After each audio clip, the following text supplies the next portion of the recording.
আপনারা আমার সাথে যাকে দেখতে পাচ্ছেন তিনি হচ্ছেন পবিত্র কোরআনের একজন হাফেজ মোহাম্মদ খায়রুল ইসলাম। উনি দীর্ঘদিন যাবৎ একটি মসজিদের দায়িত্বে ছিলেন, ইমামতি করতেন, কিন্তু শারীরিক অসুস্থতার কারণে দীর্ঘদিন উনি বাড়িতে অসুস্থ ছিলেন, যার কারণে উনি সে মসজিদে চাকরিতে চলে যায়। এখন উনি ভাড়ায় একটি বিবেটেক রিক্সা অটো চালায়।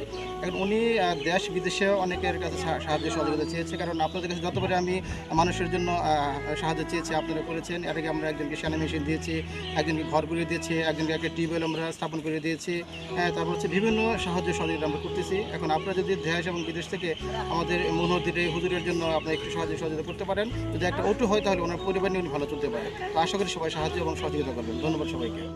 আসসালামু আলাইকুম রহমতুল্লাহ। আশা করি সবাই ভালো আছেন। আমি হাফিজ মোহাম্মদ খায়রুল ইসলাম। আমি শারীরিক অসুস্থতার কারণে আগে দীর্ঘদিন মসজিদে ইমামতি করতাম। এখন শারীরিক অসুস্থতার কারণে এখন ইমামতি করতে পারতেছি না। অটো চালাই এখন ভাড়া। এই ভাড়া অটো দিয়া মানে আমাদের পরিবার চলা অনেক কষ্ট হয়, পারিবারিক চালানো অনেক কষ্ট হয়। সকলের কাছে আবদার, যদি কেউ সাহায্যের হাত বাড়ান তাহলে আমার জন্য একটা অটো হলে ভালো হবে। আপনি চাচ্ছেন সবাই যদি সহযোগিতা করে তাহলে আপনি যদি একটা অটো কিনে দেন তাহলে আপনি ভালো চলতে পারবেন। জি আপনি মানে দেশের সকল মানে দেশ এবং বিদেশের সকলের কাছে সাহায্য চাচ্ছেন আপনি। জি ইনশাল্লাহ।